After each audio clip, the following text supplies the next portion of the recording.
Hey everyone, I'm meteorologist Steve MacLaughlin with your tropical update, and we're looking at the newest numbers that came out at 11 a.m. Tropical storm Elsa now has winds of 60 miles per hour, much slower movement than yesterday at this time.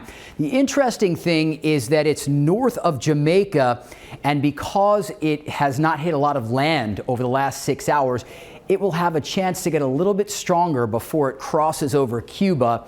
And then obviously once it crosses over land, it loses some of its strength before it reemerges and heads toward Key West. But here's the latest track from the National Hurricane Center. So landfall early on Monday morning on the coast of Cuba will have near hurricane force winds at 70 miles per hour, and then it emerges with winds of 60 miles per hour. And that's about what we're forecasting for the Key West area, the lower Keys, the middle Keys.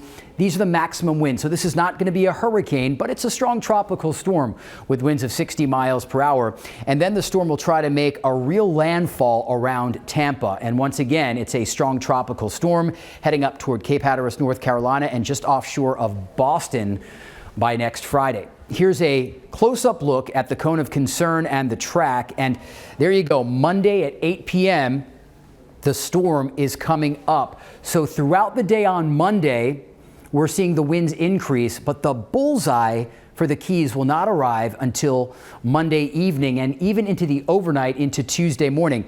That position right there, that's Tuesday at 8 a.m. So figure it's overnight when the storm is making its closest approach to Key West, and then again it's up toward Tampa where it could make an official landfall.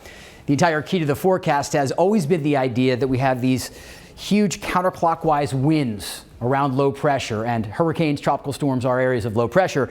And that's why in Miami and Fort Lauderdale, you get the outer bands of wind and rain, but much lower impacts. So no direct impacts for Miami, Fort Lauderdale, or Surfside, but there will be bands of wind and rain. Every time you get a band, you get some gusts up to about 30 miles per hour, followed by an interval of sunshine. And that's really the pattern on Monday and Tuesday, whereas the center of the storm, that's more of an effect for the Keys. In fact, that tropical storm watch for the lower and middle Keys is now officially a tropical storm warning. So tropical storm conditions are imminent. The upper Keys, you now have a tropical storm watch, but mainland, Miami-Dade and Broward counties, there are no watches or warnings.